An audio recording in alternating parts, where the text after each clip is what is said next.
ഇപ്പം നമ്മളിനി അടുത്തായിട്ട് പഠിക്കാൻ പോകുന്നത് കുര്യാക്കോസ് ഏലിയാസ് ചാവറ എന്ന് പറഞ്ഞ അടുത്ത റെനൈസൻസ് ലീഡറിൻ്റെ പ്രധാനപ്പെട്ട കുറച്ച് കാര്യങ്ങളാണ്. എല്ലാ കാര്യങ്ങളൊന്നും നോക്കുന്നില്ല, കുറച്ച് ഇമ്പോർട്ടൻ്റ് ആയിട്ടുള്ള കാര്യങ്ങൾ മാത്രം. ഫസ്റ്റ് വൺ എന്ന് പറഞ്ഞാൽ കുര്യാക്കോസ് ഏലിയാസ് ചാവറ അദ്ദേഹം ജനിച്ചത് 1805 ഫെബ്രുവരി 10 കൈനങ്കരിയിലാണ്. ഓക്കെ. പിന്നെ അതിനുശേഷം രണ്ടാമതെന്ന് പറഞ്ഞാൽ ഈ കത്തോലിക്ക സഭയ്ക്കിടയിൽ ആദ്യത്തെ നവോത്ഥാന നായകൻ എന്ന് പറയുന്നത് ഈ പറഞ്ഞിരിക്കുന്ന ചാവറയച്ചനാണ്. ചാവറയച്ചനാണ് അറിയപ്പെടുന്നത്. കുര്യാക്കോസ് ഏലിയാസ് ചാവറ പൊതുവെ അറിയപ്പെടുന്ന പേരാണ് ചാവറയച്ചൻ. ഹി വാസ് ബാപ്റ്റൈസ്ഡ് ഓൺ, അദ്ദേഹം 1805 ഫെബ്രുവരി 17 മാമോദിസ മുങ്ങുകയുണ്ടായി. അത് ചില എക്സാമ്പിൾക്ക് ഇത് ചോദിച്ചിട്ടുണ്ട്, പക്ഷേ അത് നമുക്ക് എൻ്റെ ഓപ്ഷനിൽ നിന്ന് നമുക്ക് ആൻസർ എഴുതാൻ പറ്റുന്ന രീതിയിലാണ് ചോദിച്ചിരിക്കുന്നത്. So baptised on February 17, 1805. അദ്ദേഹം ജനിച്ചത് ഫെബ്രുവരി 10, 1805. ഓക്കെ. 17 അദ്ദേഹം മാമോദിസ മുങ്ങുകയുണ്ടായി. 1818 അദ്ദേഹം ഈ പറഞ്ഞിരിക്കുന്ന സെമിനാരിയിൽ ചേർന്നു. പള്ളിപ്പുറം എന്ന് പറയുന്ന സ്ഥലത്ത് സെമിനാരിയിൽ ചേർന്നു. അവിടെ വെച്ചാണ് അദ്ദേഹത്തിൻ്റെ ഏലിയാസ് എന്ന് പറഞ്ഞ ഒരു പേരൂടെ അതിനകത്ത് ആഡ് ഓൺ ചെയ്യുന്നത്. ഓക്കെ. നമ്മുടെ എല്ലാ എക്സാമ്പിൾക്കും ചോദിച്ചുകൊണ്ടിരുന്ന ഫാദർ ഓഫ് കേരള ലിറ്ററസി എന്നുള്ളൊരു ക്വസ്റ്റ്യനാണ്. വളരെ ഇമ്പോർട്ടൻ്റ് ആയിട്ടുള്ള ക്വസ്റ്റ്യനാണ്. എല്ലാവർക്കും അറിയാവുന്നതാണ്. ചാവറയാണ്. ചാവറ കുര്യാക്കോസ് ഏലിയാസ് അദ്ദേഹമാണ് അറിയപ്പെടുന്നത് കേരള ലിറ്ററസിയുടെ പിതാവ് എന്നറിയപ്പെടുന്നത്. ഓക്കെ. അത് എന്തുകൊണ്ടാണെന്ന് വെച്ചാൽ അദ്ദേഹം അന്ന് പള്ളിയോട് ചേർന്ന് പള്ളിക്കൂടങ്ങളൊക്കെ സ്റ്റാർട്ട് ചെയ്യുകയുണ്ടായി. അതുമായിട്ട് ബന്ധപ്പെട്ടാണ് അങ്ങനെ അറിയപ്പെടുന്നത്. ഓക്കെ.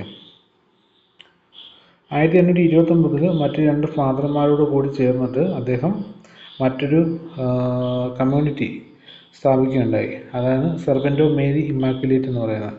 അതായത് 1829, 1805 അദ്ദേഹം ജനിക്കുന്നത്. 1805 ഫെബ്രുവരി 10 1805 ഫെബ്രുവരി 17 ഇദ്ദേഹം മാമോദിസ മുങ്ങുന്നുണ്ട്. അതിനുശേഷം 1818 ഇദ്ദേഹം സെമിനാരിയിൽ ചേരുകയുണ്ടായി. അവിടെ അതിനോട് ചേർന്നാണ് അദ്ദേഹത്തിൻ്റെ പേരിൽ ഏലിയാസ് എന്നൊരു പേര് ആഡ് ചെയ്യുന്നത്. ഓക്കെ. അതിനുശേഷം 1829 മറ്റ് രണ്ട് പ്രീസ്റ്റുമാരോടൊപ്പം ചേർന്ന് ഇദ്ദേഹം സെർവൻ്റ് ഓഫ് മേരി ഇമ്മാക്കുലേറ്റ് എന്ന് പറയുന്ന ഒരു സംഘടന അല്ലെങ്കിൽ ഒരു കമ്മ്യൂണിറ്റി രൂപീകരിക്കുകയുണ്ടായി. അടുത്ത പോയിന്റ് എന്താണെന്ന് വെച്ചാൽ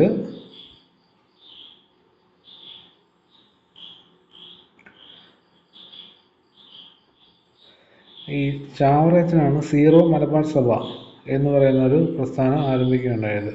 ഈ ഫൗണ്ടഡ് സീറോ മലബാർ സഭ. ഇത് പ്രധാനപ്പെട്ട ഒരു ക്വസ്റ്റ്യനാണ്. പ്രധാനപ്പെട്ട രണ്ടാമത്തെ ക്വസ്റ്റ്യൻ. ഒന്നാമത്തെ question father of Kerala literacy എന്ന് പറയുന്നത്. ഫാദർ ഓഫ് കേരള ലിറ്ററസി എന്നറിയപ്പെടുന്നത് ചാവറയച്ചനാണ്. രണ്ടാമതെന്ന് പറയുന്നത് സീറോ മലബാർ സഭ സ്ഥാപിച്ചത്. സീറോ മലബാർ സഭ സ്ഥാപിച്ചതും ഈ പറഞ്ഞിരിക്കുന്ന കുര്യാക്കോസ് ചാവറയച്ചനാണ്. അതുകൊണ്ട് തന്നെ ആദ്യത്തെ കത്തോലിക് സഭ ഇൻ ഇന്ത്യ, അതായത് first Catholic religious congregation founded in India, അതായത് ആദ്യത്തെ കത്തോലിക് സഭ അത് CMI എന്ന പേരിൽ സ്ഥാപിച്ചത് ചാവറയാണ്. ഇദ്ദേഹമാണ് സ്ഥാപിക്കുന്നത്. അത് നോക്കുമ്പോൾ CMI സ്ഥാപിച്ചാരാന്ന് ചോദിച്ചിട്ടുണ്ട്. പക്ഷേ ഇവിടെ പ്രയോറിറ്റി ഉള്ള മറ്റു രണ്ട് questions father of Kerala literacy and who founded the zero Malabar സഭ. ഇത് രണ്ടുമാണ് അവിടെ മെയിനായിട്ട് വരുന്ന ക്വസ്റ്റ്യൻസ്. ഓക്കെ.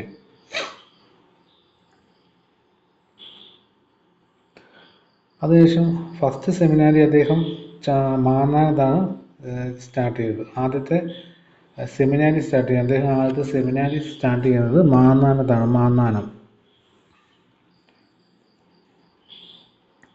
അതുകൊണ്ട് അദ്ദേഹമാണ് ആദ്യമായിട്ട് സംസ്കൃത സ്കൂൾ, കത്തോലിക് സംസ്കൃത സ്കൂൾ സ്റ്റാർട്ട് ചെയ്തത് 1846. കത്തോലിക് സംസ്കൃത സ്കൂൾ സ്റ്റാർട്ട് ചെയ്തത് 1846 ചാവറയച്ചനാണ്.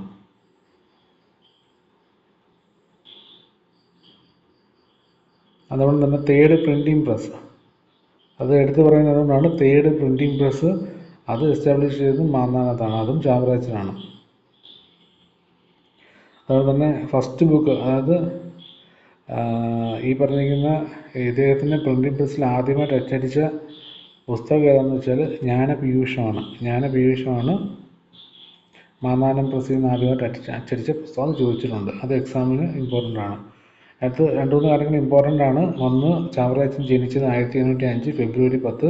അദ്ദേഹം ബാപ്റ്റൈസ് ചെയ്തിരിക്കുന്നത് അല്ലെങ്കിൽ മാമോദിസ മുങ്ങിയിരിക്കുന്നത് 1805 ഫെബ്രുവരി 17-ാം തീയതിയും 1818 അദ്ദേഹം സെമിനാരിൽ ചേരുകയും 1829 മറ്റ് 2 പ്രവിശ്യമാരോട് ചേർന്നിട്ട് സെർവൻ്റ് ഓഫ് മേരി ഇമ്മാക്കുലേറ്റ് എന്ന് പറയുന്ന ഒരു പ്രസ്ഥാനം രൂപീകരിക്കുകയും ചെയ്യും. ഒരു ഫൗണ്ടേഷൻ, ഒരു കമ്മ്യൂണിറ്റി രൂപീകരിച്ചു. അതുപോലെ തന്നെ ഇന്ത്യയിൽ ആദ്യമായിട്ട് ഒരു സഭയുടെ പേരിൽ ഒരു സഭ, കത്തോലിക്കിൻ്റെ പേരിൽ ഒരു സഭ രൂപീകരിച്ചതും ഇദ്ദേഹമാണ്. അതുപോലെ തന്നെ സീറോ മലബാർ സഭ രൂപീകരിച്ചത് ഈ ചാവറയച്ചനാണ്. അതുപോലെ തന്നെ കത്തോലിക് സംസ്കൃത സ്കൂൾ രൂപീകരിച്ചത് ഇദ്ദേഹമാണ്. ഡേറ്റ് ഒന്ന് നോക്കിക്കോണം. കത്തോലിക് സംസ്കൃത സ്കൂൾ 1846-ലാണ്. 1846.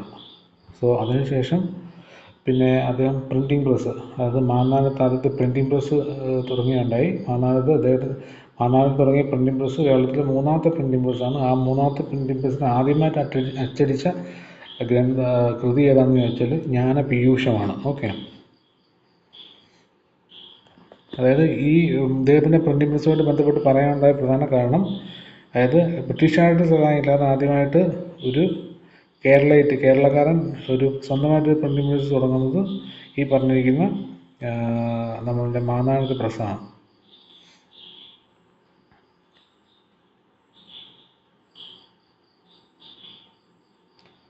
അതുകൊണ്ട് തന്നെ ന്യൂസ് പേപ്പർ, ഈ മാന്നാനം പ്രസ്സിൽ നിന്ന് അദ്ദേഹം ചാവറയച്ചൻ പ്രസിദ്ധീകരിച്ച ന്യൂസ് പേപ്പറാണ് നസ്രാണി ദീപിക. 1887-ലാണ് നസ്രാണി ദീപിക പബ്ലിഷ് ചെയ്തത്. അത് നസ്രാണി ദീപിക എന്ന് പറഞ്ഞാൽ വളരെ ഇമ്പോർട്ടൻ്റ് ആയിട്ടുള്ളതും പ്രീവിയസ് ക്വസ്റ്റ്യനുകളിലോട്ട് വന്നിട്ടുള്ളതുമാണ്. Nasrani Deepika, the newspaper Nasrani Deepika published from this press on 1887.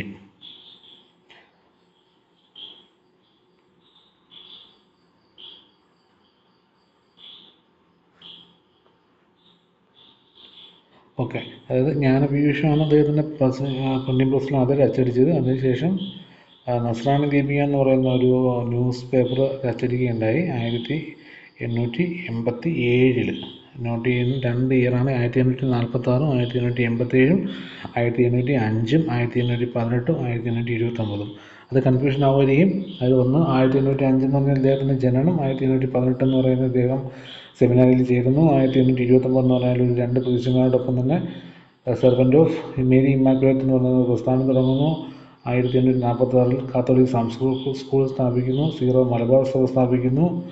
അതുകൊണ്ട് തന്നെ 1887-ലാണ് ഈ പറഞ്ഞിരിക്കുന്ന പേപ്പർ അല്ലെങ്കിൽ ഈ നസ്രാണി ദീപിക എന്ന് പറയുന്ന ന്യൂസ് പേപ്പർ പുറത്തിറക്കുന്നത് പ്രിൻറ്റിംഗ് പ്രസ് വഴി.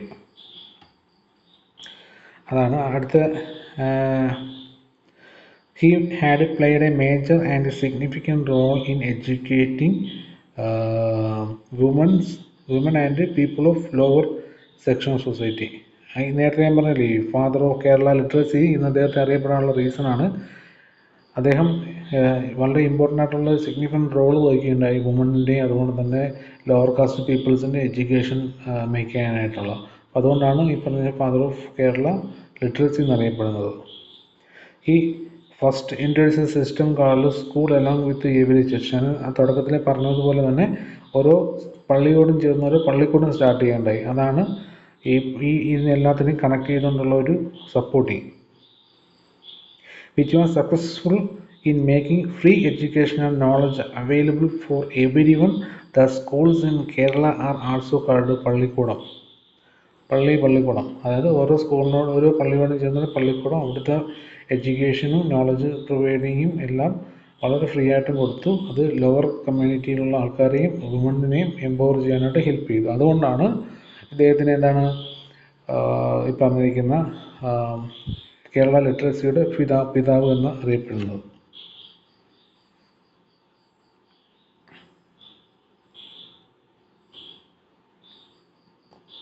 പിന്നെ അദ്ദേഹത്തിൻ്റെ ഒരു ഫേമസ് ബുക്കാണ് നാലഗമങ്ങൾ എന്ന് പറയുന്നത്. അതൊന്നും ചോദിച്ചാൽ കാണില്ല, ബാക്കി ഇമ്പോർട്ടൻ്റ് ആയിട്ടുള്ള കുറേ സാധനങ്ങൾ ചോദിക്കാനുണ്ട്. ചാവറ കുര്യാക്കോസ് ഏലിയാസ് അച്ഛൻ മരിക്കുന്നത് 1871-ലാണ്. 1771 ജനുവരി 3-ാം തീയതി കൊച്ചിയിൽ കൂനമ്മാവ് എന്ന് പറയുന്ന സ്ഥലത്ത് വെച്ചാണ് പുള്ളി മരിക്കുന്നത്. അദ്ദേഹം ജനിക്കുന്നത് 1805 ഫെബ്രുവരി 10-ാം തീയതിയാണ് അദ്ദേഹം ജനിക്കുന്നത്. മരിക്കുന്നത് 1871 ജനുവരി 3-ാം തീയതിയും. അദ്ദേഹത്തിൻ്റെ ഭൗതിക ശരീരം അടക്കം ചെയ്തിരിക്കുന്ന പള്ളിയുടെ പേര് സെൻറ്റ് ഫിലോമിനസ് പള്ളി എന്നാണ്. അതൊന്നും ചോദിച്ചായിട്ട് കാണുന്നില്ല ഇതുവരെ എക്സാമിന്. Indian postal department issued a stamp on 20th December 1987 with the name of Chavara. ചാവറയച്ചന് ട്രൈബ്യൂട്ട് നൽകിക്കൊണ്ട് 1987 നമ്മളൊരു സ്റ്റാമ്പ് പുറത്തിറക്കിയിട്ടുണ്ട്. അതുകൊണ്ട് തന്നെ വേറെ പ്രധാനപ്പെട്ട കാര്യമാണ് ബീറ്റിഫൈഡ്. അതായത് വാഴ്ത്തപ്പെട്ടവനായിട്ട് പ്രഖ്യാപിച്ചത് ജോൺ പോൾ രണ്ടാമൻ മാർപ്പാപ്പ. അദ്ദേഹമാണ് അദ്ദേഹത്തെ വാഴ്ത്തപ്പെട്ടവനായിട്ട് പ്രഖ്യാപിച്ചത്. അതൊന്നും അത്ര ഇമ്പോർട്ടൻ്റ് അല്ല. ബട്ട് മരിച്ച വർഷം 1871 ജനുവരി 3 ആണെന്നുള്ളത് വളരെ ഇമ്പോർട്ടൻ്റ് ആണ്. ഓർത്ത് വെക്കുക. പിന്നെ അതുകൊണ്ട് തന്നെ പ്രധാനപ്പെട്ട ഒരു കാര്യമാണ് പിരിയേരി സമരം എന്നറിയുന്നത്. പിരിയേരി സിസ്റ്റം അല്ലെങ്കിൽ പിരിയേരി സമരം, അത് അദ്ദേഹം നടത്തിയ സമരത്തിനെ അറിയപ്പെടുന്നത് പിരിയേരി സമരം എന്നാണ്. പിരിയേരി സമരത്തിൻ്റെ നേതാവ് അല്ലെങ്കിൽ കാരണക്കാരൻ ആരാണെന്ന് ചോദിച്ചു കഴിഞ്ഞാൽ, അല്ലെങ്കിൽ അതിൻ്റെ നേതൃത്വം നൽകിയ വ്യക്തി ആരാണെന്ന് ചോദിച്ചാൽ അത് ചാവറ കുര്യാക്കോസ് ഏലിയാസ് അച്ഛനാണ്. ഓക്കെ, അത് പിരിയേരി സമരം. പിന്നെ പ്രധാനപ്പെട്ട കുറച്ച് കാര്യങ്ങളാണ് അദ്ദേഹത്തിൻ്റെ വർക്ക്സ്, വളരെ പ്രധാനപ്പെട്ടതാണ്. ആത്മാനുതാപം, ധ്യാന സല്ലാപങ്ങൾ, മരണപർവം, കൂനന്മാവും മഠം. പിന്നെ അതുപോലെ തന്നെ ഈ ഒരു ആദ്യം കൊടുത്തിരിക്കുന്ന ഒരു 4 4 3 പ്രധാനമായിട്ടും ചോദിച്ചു കണ്ടിരിക്കുന്നത്. ആത്മാനുതാപം, ധ്യാന സല്ലാപങ്ങൾ, മരണപർവം. ഇത്രയും കാര്യങ്ങളൊക്കെ പല എക്സാമിലൊക്കെ ചോദിച്ചു കണ്ടിട്ടുണ്ട്. ബാക്കിയൊക്കെ അദ്ദേഹത്തിൻ്റെ ആണ്. പക്ഷേ എന്നിരുന്നാലും ജസ്റ്റ് മനസ്സിലാക്കി വെക്കുക. എക്സാം പോയിന്റ് ഓഫ് വേണ്ടി ഈ ഒരു 4 മാത്രമേ ചോദിക്കാനായിട്ട് സാധ്യതയുള്ളൂ. ബിക്കോസ് അതിനെക്കാട്ടി ഇമ്പോർട്ടൻ്റ് ആയിട്ടുള്ള വേറെ കുറച്ച് കാര്യങ്ങളോട് ചോദിക്കാനുള്ളതുകൊണ്ട്. മാത്രമല്ല, ഈ ആദ്യം തന്നിരിക്കുന്ന ഒരു 4 ആത്മാനുതാപവും ധ്യാനശിലാപങ്ങളും മരണപർവവുമാണ് പ്രധാനപ്പെട്ട കൃതികളും. വൈകിട്ട സമയങ്ങളാണ് അടുത്തത് നമ്മൾ അദ്ദേഹത്തെ പറ്റി നേരത്തെ നമ്മളൊരു വീഡിയോ ചെയ്തിട്ടുള്ളതാണ്. എന്നാലും ജസ്റ്റ് ഒന്ന് ഈ ഒരു കൂട്ടത്തിൽ വരുന്നതാണെന്ന് പറഞ്ഞു പോവാം. ബിക്കോസ് 1805 നമ്മുടെ ചാവറയച്ചൻ ജനിച്ചത്. ഇദ്ദേഹം ജനിക്കുന്നത് 1809. അപ്പോൾ അതിൻ്റെ ഒരു സീക്വൻസ് കണക്ട് ചെയ്ത് പോകാൻ എളുപ്പമായതുകൊണ്ടാണ് ഇവിടെ ഞാൻ പറയുന്നത്. 1809 മാർച്ച് 12 ഈ വൈകുണ്ഠസ്വാമികൾ ജനിക്കുന്നത്. ഓക്കെ, അതിനകത്ത് പ്രധാനപ്പെട്ട കാര്യങ്ങൾ മാത്രമേ ഞാൻ പറയുന്നുള്ളൂ. അതുകൊണ്ട് തന്നെ മുടിച്ചൂടും പെരുമാളാണ് അദ്ദേഹം മുന്നിൽ അറിയപ്പെട്ടിരുന്നത്. മുടിച്ചൂടും പെരുമാൾ ഏകദേശം 27 വയസ്സായപ്പോൾ തന്നെ അദ്ദേഹം വൈകുണ്ഠസ്വാമികൾ എന്ന് അദ്ദേഹം തന്നെ വൈകുണ്ഠസ്വാമികൾ പേര് പറഞ്ഞു തുടങ്ങി. അതായത് വേറൊന്നുമല്ല, അയാൾ തന്നെ സ്വയം അഭിസംബോധന ചെയ്ത് തുടങ്ങി വൈകുണ്ഠസ്വാമികൾ എന്ന് പറയുന്നത്. ഓക്കെ, അതായത് കുട്ടിക്കാലത്ത് അല്ലെങ്കിൽ ഏജ് 24 ആയപ്പോഴത്തേക്ക് ഇദ്ദേഹത്തിൻ്റെ പേര് എന്തായിരുന്നുള്ളതാണ് അതിൻ്റെ സമ്മറൈസുള്ള ക്വസ്റ്റ്യൻ. ഓക്കെ, അപ്പോൾ അത് മുടിച്ചൂടും പെരുമാൾ എന്നുള്ളതാണ്. ഒരു കുട്ടിക്കാലത്തെ നെയിം മുടിച്ചൂടും പെരുമാൾ എന്നാണ് അറിയപ്പെട്ടിരുന്നത്. ഓക്കെ, അതിനുശേഷമാണ് 27 വയസ്സിൽ അദ്ദേഹം വൈകുണ്ഠസ്വാമികൾ എന്നുള്ളത് അഭിസംബോധന ചെയ്ത് തുടങ്ങിയത്. സോ അതിനുശേഷം ബ്രിട്ടീഷ് ഭരണത്തെ വൈറ്റ് ഡെവിൾസ് എന്നറിയപ്പെടുന്നത് അന്ന് വിളിച്ചത് അതും ഈ പറഞ്ഞിരിക്കുന്ന വൈകുണ്ഠസ്വാമികളാണ്. വെണ്ണീചന്മാരുടെ ഭരണം, മലയാളത്തിൽ വെണ്ണീചന്മാരുടെ ഭരണം എന്നൊക്കെ പറഞ്ഞിട്ട് ഉണ്ട്. ഓക്കെ, സമത്വ സമാജം അദ്ദേഹത്തിൻ്റെ പ്രധാനപ്പെട്ട ഒരു ഫൗണ്ടേഷനാണ്. അദ്ദേഹം സ്ഥാപിച്ച ഒരു ഫൗണ്ടേഷനാണ് സമത്വ സമാജം. 1836. അപ്പോൾ അതിനുശേഷമാണ് 37 അദ്ദേഹത്തെ പിടിച്ച് ജയിലിലായിരുന്നു. ശിങ്കാരത്തോപ്പ് ജയിലിലേക്ക് കാര്യമൊക്കെ പറഞ്ഞു. ശിങ്കാരത്തോപ്പ് ജയിലിൽ അദ്ദേഹത്തെ പിടിച്ച് ആക്കുകയും സാധ്യതിരുന്നാളാക്കുകയും പിന്നെ അദ്ദേഹം അയ്യാ വഴി നമ്മുടെ തൈക്കാട് അയ്യാണ് അദ്ദേഹത്തെ പിന്നെ റിലീസ് ചെയ്യാനുള്ള റെക്കമെൻഡേഷനൊക്കെ ചെയ്യുന്നത്. Okay, so he was A first person who introduced കണ്ണാടി പ്രതിഷ്ഠ ഇൻ സൗത്ത് ഇന്ത്യ. അതായത് നമ്മളുടെ ശ്രീനാരായണ ഗുരുവിന് മുന്നേ തന്നെ കണ്ണാടി പ്രതിഷ്ഠ എന്ന കൺസെപ്റ്റ് കൊണ്ടുവന്ന അദ്ദേഹമാണ്. അയ്യാ വഴി എന്ന് പറയുന്ന ഇദ്ദേഹത്തിൻ്റെ ഒരു പാത്തായിരുന്നു. അത് നമ്മൾ പഠിച്ചതാണ്. അതൊന്നും അത്ര ഇമ്പോർട്ടൻ്റ് അല്ല. The secondary worship place of അയ്യാ വഴി ഈസ് നോൺ ആസ് നിജൽ താങ്കൾ. അത് ജസ്റ്റ് നമ്മുടെ സ്റ്റേറ്റ്മെൻറ്റൊക്കെ മനസ്സിലാക്കാൻ വേണ്ടി ഇത് നോക്കി വെക്കാവുന്നതാണ്. The secondary worship place of Ayyavazhi is known as നിഴൽത്താങ്കൾ.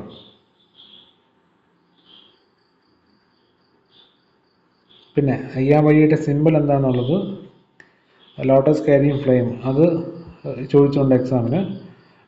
Ayyavazhi എന്ന് പറയുന്ന പ്രസ്ഥാനത്തിൻ്റെ സിമ്പിൾ എന്താണെന്നുള്ളത് അത് ലോട്ടസ് ക്യാരിങ് ഫ്ലെയിം ആണ്.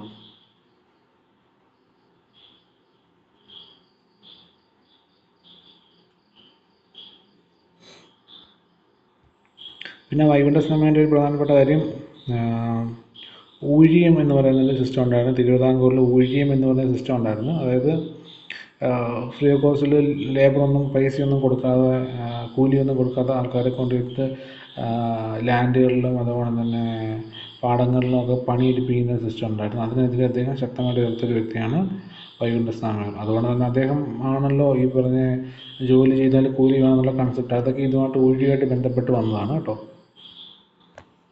നമ്മൾ അടുത്തായിട്ട് നോക്കുന്നത് ബ്രഹ്മാനന്ദ ശിവയോഗിയുടെയാണ്. ബ്രഹ്മാനന്ദ ശിവയോഗി ഈ പറഞ്ഞിരിക്കുന്ന പ്രധാനപ്പെട്ട വളരെ ഇമ്പോർട്ടൻ്റ് ആയിട്ടുള്ളൊരു പേഴ്സണാലിറ്റിയാണ് കേരള റിനൈസൻസിൽ പറയുമ്പോൾ. ഈ പറഞ്ഞ വൈകുണ്ഠസ്വാമികളോടൊപ്പം തൈക്കാടയ്യകളോടൊപ്പം ഒക്കെ നമുക്ക് പരിഗണിക്കാൻ പറ്റുന്നതും ആ സമയങ്ങളിൽ അത്രയും കോൺട്രിബ്യൂഷൻസ് നൽകിയിരിക്കുന്നതായിട്ടുള്ള ആളാണ് ബ്രഹ്മാനന്ദ ശിവയോഗി. നമ്മൾ നേരത്തെ പഠിച്ചു, വൈകുണ്ഠസ്വാമികളുടെ കാര്യം പഠിച്ചു, ചാവറ കുര്യാക്കോസ് സീരിയസ് ചാവറയച്ചൻ്റെ കാര്യം പഠിച്ചു. സോ അതിൽ വാക്കുപടാനന്ദം ആദ്യം ജനിച്ച ആളാണ് നമ്മുടെ ചാവറയച്ചനാണ്. ചാവറയച്ചൻ 1805 ജനിക്കുന്നത്, ഫെബ്രുവരി 10 ഡേറ്റ്. അതുകൊണ്ട് തന്നെ വൈകുണ്ഠസ്വാമിയാണെങ്കിൽ 1809 ജനിക്കുന്നു, മാർച്ച് 12 ഡേറ്റ്. ഓക്കെ. അതുപോലെ തന്നെ ചാവറയച്ചൻ മരിക്കുന്നത് 1871 ജനുവരി 3, ഫെബ്രുവരി 10 ജനിക്കുന്നു, ജനുവരി 3 മരിക്കുന്നു. സോ അതുപോലെ തന്നെ അടുത്ത എന്ന് പറഞ്ഞാൽ ബ്രഹ്മാനന്ദ ശിവയോഗിയാണ്. ബ്രഹ്മാനന്ദ ശിവയോഗിയുടെ ജനനം ബർത്ത് എന്ന് പറയുന്നത് 1852 ഓഗസ്റ്റ് 26. ഓക്കെ, 1852 ഓഗസ്റ്റ് 26 ബ്രഹ്മാനന്ദ ശിവയോഗി കൊല്ലങ്കോടാണ് ജനിക്കുന്നത്. കൊല്ലങ്കോട് എന്ന് പറഞ്ഞാൽ പാലക്കാടാണ്.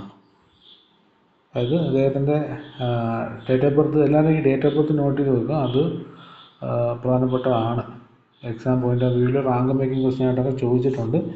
ഡേറ്റ് ഉൾപ്പെടെ ചോദിക്കുമ്പം അത് റാങ്ക് മേക്കിംഗ് ആവും. ഇയർ മാത്രം ചോദിക്കുമ്പോൾ നോർമൽ ക്വസ്റ്റ്യനും, ഡേറ്റ് ഉൾപ്പെടെ ചോദിക്കുന്ന സമയത്ത് അത് റാങ്ക് മേക്കിങ്ങുമായിട്ട് വരും. അതായത് കൊടുക്കുന്നത് for example August 26, August 27, August 28, അല്ലെന്നുണ്ടെങ്കിൽ ഓഗസ്റ്റ് 26, സെപ്റ്റംബർ 26, ജൂലൈ 26.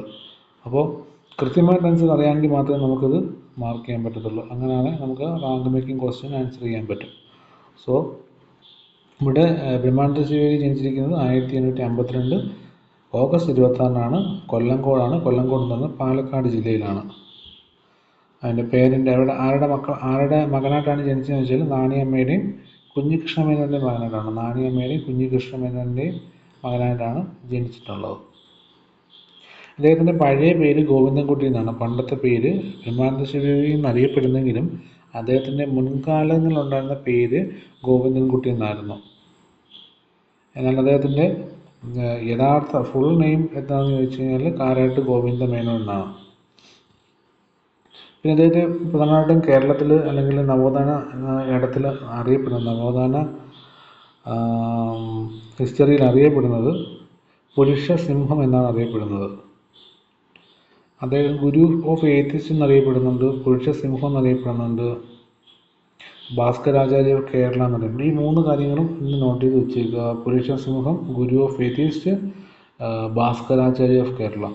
ഈ ഭാസ്കരാചാര്യ ഓഫ് കേരള എന്നുള്ളത് എക്സാമിന് ചോദിച്ചിട്ടുള്ളതാണ്. ഈ പുരുഷ സിംഹം എന്നുള്ളതൊന്നും ചോദിച്ചത് ക്വസ്റ്റ്യൻസ് ഇതുവരെ കണ്ടിട്ടില്ല. പക്ഷേ ഈ ഒരു കൂട്ടത്തിൽ നമുക്ക് മനസ്സിലാക്കി വെക്കേണ്ടതാണ്. അത് ഗോവിന്ദൻകുട്ടി എന്നാണ്, കാരാട്ട് ഗോവിന്ദൻകുട്ടി എന്ന അദ്ദേഹത്തിൻ്റെ ഫുൾ നെയിം. അത് പിന്നീടാണ് അദ്ദേഹം ബ്രഹ്മാനന്ദ ശിവയോഗി എന്നുള്ള പേര് സ്വീകരിച്ചിരിക്കുന്നത്. അതിന് മുന്നേയൊക്കെ ആയിരുന്നു ഗോവിന്ദൻകുട്ടി, കാരാട്ട് ഗോവിന്ദൻകുട്ടി, ഗോവിന്ദ മേനോൻ എന്നൊക്കെയായിരുന്നു അദ്ദേഹത്തിൻ്റെ പേര്. സോ ഭാസ്കരാചാര്യ കേരള എന്നറിയപ്പെടുന്നത് ഇദ്ദേഹമാണ്, ബ്രഹ്മാനന്ദ ശിവയോഗിയാണ്. അദ്ദേഹം സ്ഥാപിച്ചൊരു ആലത്തൂരിൽ സ്ഥാപിച്ചൊരു ആശ്രമമുണ്ട്. അതിൻ്റെ പേരാണ് സിദ്ധാശ്രമം എന്നാണ് പറയപ്പെടുന്നത്. 1893 ഒരു ആശ്രമം സ്ഥാപിക്കുകയുണ്ടായിരുന്നു, സിദ്ധാശ്രമം. ബ്രഹ്മാനന്ദ ശിവയോഗിയാണ് സിദ്ധാശ്രമം സ്ഥാപിക്കുന്നത് 1893. 1893 സിദ്ധാശ്രമം സ്ഥാപിച്ച ആരാണ് എന്ന ചോദ്യം ചോദിച്ചിട്ടുണ്ട്. 1893 സിദ്ധാശ്രമം സ്ഥാപിച്ചിരിക്കുന്നത് ബ്രഹ്മാനന്ദ ശിവയോഗിയാണ്. അത് എവിടെയാണെന്ന് ചോദിച്ചാൽ ആലത്തൂരാണ്. അദ്ദേഹം ജനിച്ചത് കൊല്ലങ്കോടാണ്. ആലത്തൂരാണ് സിദ്ധാശ്രമം സ്ഥാപിച്ചത്. ഓക്കെ.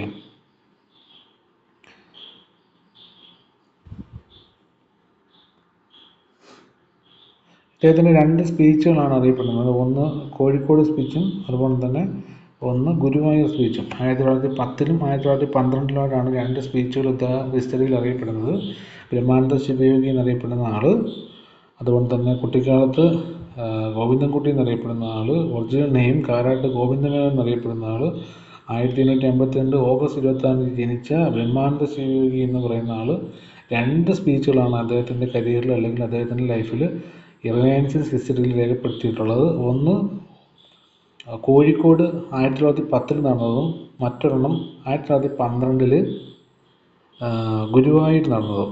ഈ 2 സ്പീച്ചുകൾ ഇമ്പോർട്ടൻ്റ് ആണ്. അതുകൊണ്ട് തന്നെ അദ്ദേഹം സ്ഥാപിച്ച ഒരു പ്രസ്ഥാനമാണ് ആനന്ദ മഹാസഭ ആൻഡ് ആനന്ദ മഠം. ഫോർ എക്സാമ്പിൾ, ആനന്ദ എന്നുള്ള കൺസെപ്റ്റ് തന്നെ കേൾക്കുമ്പോൾ തന്നെ നമുക്കറിയാം, ആനന്ദ എന്ന് പറയുന്ന ഒരു ആനന്ദ എന്ന് പറയുന്ന കൺസെപ്റ്റ് ഏത് വന്നു കഴിഞ്ഞാൽ അതിൻ്റെ ആൻസർ ബ്രഹ്മാനന്ദ ശിവയോഗിയാണ്. ആനന്ദ പുള്ളി ആനന്ദ എന്ന് പറയുന്ന ഒരു അദ്ദേഹത്തിൻ്റെ മിക്ക പ്രസ്ഥാനങ്ങളുടെയും അദ്ദേഹത്തിൻ്റെ പല റൈറ്റിങ്സിൻ്റെ ഒക്കെ എല്ലാം ആനന്ദ എന്നൊക്കെ അതിനകത്ത് കണക്റ്റഡ് ആയിട്ടുണ്ട്. സോ ആനന്ദ മഹാസഭ സ്ഥാപിച്ചിരിക്കുന്നത് 1918-ൽ ബ്രഹ്മാനന്ദ ശിവയോഗിയാണ്. 1918-ൽ 1952-ലാണ് അദ്ദേഹം ജനിക്കുന്നത്. 1918-ലാണ് അദ്ദേഹം ആനന്ദ മഹാസഭ എന്ന് പറയുന്ന പ്രസ്ഥാനം തുടങ്ങുന്നത്. നെക്സ്റ്റ് അദ്ദേഹം ആനന്ദ സമാജം, അത് കൊളംബോയിൽ ആനന്ദ സമാജം എന്ന് പറയുന്ന പ്രസ്ഥാനം തുടങ്ങിയതും ബ്രഹ്മാനന്ദ ശിവയോഗിയാണ്. യെസ്, ഞാൻ പറഞ്ഞ ഹി പ്രൊപ്പോണ്ട് ദ തിയറി ഓഫ് ആനന്ദ എന്ന് പറയുന്ന പ്രൊപ്പോണ്ട അല്ലെങ്കിൽ ആനന്ദ എന്ന് പറയുന്ന ഒരു കൺസെപ്റ്റ് കൊണ്ടുവന്നത് പുള്ളിയാണ്. ആനന്ദ മീൻസ് ഹാപ്പി, ആ ഒരു രീതിയിൽ. അതാണ് അതിൻ്റെ ഒരു തമ്പ് എന്താണ് ഒരു പ്രഷർ പോയിന്റ് എന്ന് പറഞ്ഞാൽ ആനന്ദ എന്ന് പറയുന്നതാണ് അദ്ദേഹത്തിൻ്റെ concept. He founded and published the monthly Saragrahi. അദ്ദേഹത്തിൻ്റെ മന്ത്ലി എന്ന് പറഞ്ഞാൽ അദ്ദേഹം മാസത്തിൽ പുറത്തിറക്കിക്കൊണ്ടിരുന്ന ഒരു പബ്ലിഷ് ചെയ്യുന്ന ഒരു പത്രികയല്ല, ഒരു എന്താ പറയുന്നത്, ഒരു കൃതി അല്ലെന്നുണ്ടെങ്കിൽ ഒരു പബ്ലിക്കേഷൻ ഉണ്ടായിരുന്നു. മന്ത്ലി പബ്ലിക്കേഷൻ സാരഗ്രാഹി എന്ന് പറയുന്നതായിരുന്നു. ബ്രഹ്മാനന്ദ ശിവയോഗിയുടെ ആനന്ദ എന്ന് പറയുന്ന കൺസെപ്റ്റ് കൊണ്ടുവന്ന ആനന്ദ മഹാസഭ 1918-ൽ സ്ഥാപിച്ച, കൊളംബോയിൽ ആനന്ദ സമാജം സ്ഥാപിച്ച, 1910-ൽ കോഴിക്കോട് ഒരു സ്പീച്ച് നടത്തിയ, 1912-ൽ ഗുരുവായൂർ ഒരു സ്പീച്ച് നടത്തിയ ബ്രഹ്മാനന്ദ ശിവയോഗിയുടെ മന്ത്ലി പബ്ലിക്കേഷൻ, അത് സാരഗ്രാഹി എന്നാണ് അറിയപ്പെടുന്നത്.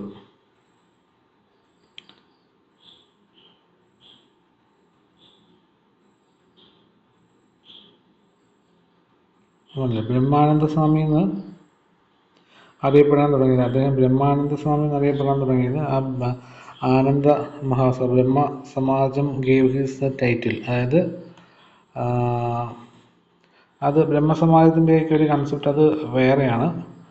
ജസ്റ്റ് ഇവിടെ ഇട്ടുണ്ടെന്നേ ഉള്ളൂ, അത് ഇവിടെ നോക്കേണ്ട കാര്യമില്ല. ബാക്കി നമ്മുടെ കേരള റിലയൻസുമായിട്ട് ബന്ധപ്പെട്ടിട്ട് ഈ ബാക്കി കാര്യങ്ങൾ മാത്രം മതി.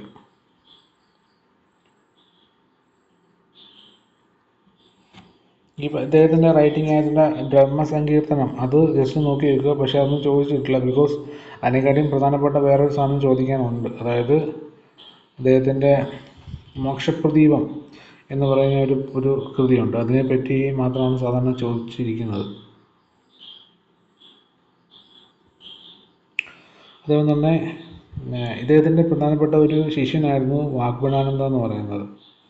വാഗ്ഭടാനന്ദ എന്ന് പറയുന്നത് ഇദ്ദേഹത്തിൻ്റെ പ്രധാനപ്പെട്ട ശിഷ്യനാണ്. ഓക്കെ. ഇദ്ദേഹത്തിൻ്റെ മാസ്റ്റർ പീസായിട്ടുള്ള റൈറ്റിംഗ് ആണ് മോക്ഷപ്രദീപം എന്നറിയപ്പെടുന്നത്. ഞാൻ നേരത്തെ പറഞ്ഞത് മോക്ഷപ്രദീപം ഇദ്ദേഹത്തിൻ്റെ മാസ്റ്റർ പീസ് റൈറ്റിംഗ് ആണ്. എന്നാൽ ഇദ്ദേഹത്തിൻ്റെ ഈ ഒരു റൈറ്റിങ്ങിനെ ഒപ്പോസ് ചെയ്തുകൊണ്ട് ചട്ടമ്പി സ്വാമികളൊരു കൃതി രചിക്കുകയുണ്ടായിട്ടുണ്ട്. അത് മോക്ഷപ്രദീപ ഖണ്ഡനം എന്നാണ് അറിയപ്പെടുന്നത്. അതായത് ഇദ്ദേഹം രചിച്ചിരിക്കുന്ന ഈ ഒരു റൈറ്റിങ്ങിനെ ഓപ്പോസ് ചെയ്തുകൊണ്ട് ചട്ടമ്പി സ്വാമി രചിച്ചതാണ് മോക്ഷപ്രദീപ ഖണ്ഡനം. ബിക്കോസ് മറ്റുള്ള കൃതികൾ ഇദ്ദേഹത്തിൻ്റെ അവിടെ ഈ പ്രസക്തമല്ലെന്ന് പറയാനുള്ള കാരണം അതാണ്. ഈ രണ്ട് പേരുടെ ഈ ഒരു മോക്ഷപ്രദീപ ഖണ്ഡനം എന്ന് പറയുന്ന ഒരു ക്വസ്റ്റ്യൻ വളരെ ഇമ്പോർട്ടൻ്റ് ആയതുകൊണ്ട് അത് സാധാരണ എക്സാമ്പിൾക്ക് വരാറുണ്ട്. ബ്രഹ്മാനന്ദ ശിവയെ പറ്റി ചോദിക്കുന്നിടത്ത് മിക്കവാറും വരുന്നത് മോക്ഷപ്രദീപം ആരുടെയാണ്, അല്ലെങ്കിൽ ചട്ടമ്പി സ്വാമിയെ പറ്റി ചോദിക്കുന്നിടത്ത് മോക്ഷപ്രദീപ ഖണ്ഡനം ആരുടെയാണ്, അല്ലെങ്കിൽ രണ്ടും കൂടെ കമ്പൈൻ ചെയ്ത് ഒരു അല്ലെങ്കിൽ കൺഫ്യൂഷൻ ആകുന്ന രീതിയിൽ ഓപ്ഷനിൽ വരുന്ന രീതിയിൽ കൊടുക്കാറുണ്ട്. അതാണ് ഇവിടുന്ന് വരാറുള്ളത്. പിന്നെ ഇദ്ദേഹത്തിൻ്റെ പ്രധാന വർക്കിങ്സ് കുറച്ചൊന്നുണ്ട്, അതൊന്ന് മനസ്സിലാക്കുക. ശിവയോഗ രഹസ്യം, രാജയോഗ രഹസ്യം, സിദ്ധാനുഭൂതി, ശ്രീവിദ്യ പക്ഷിണി,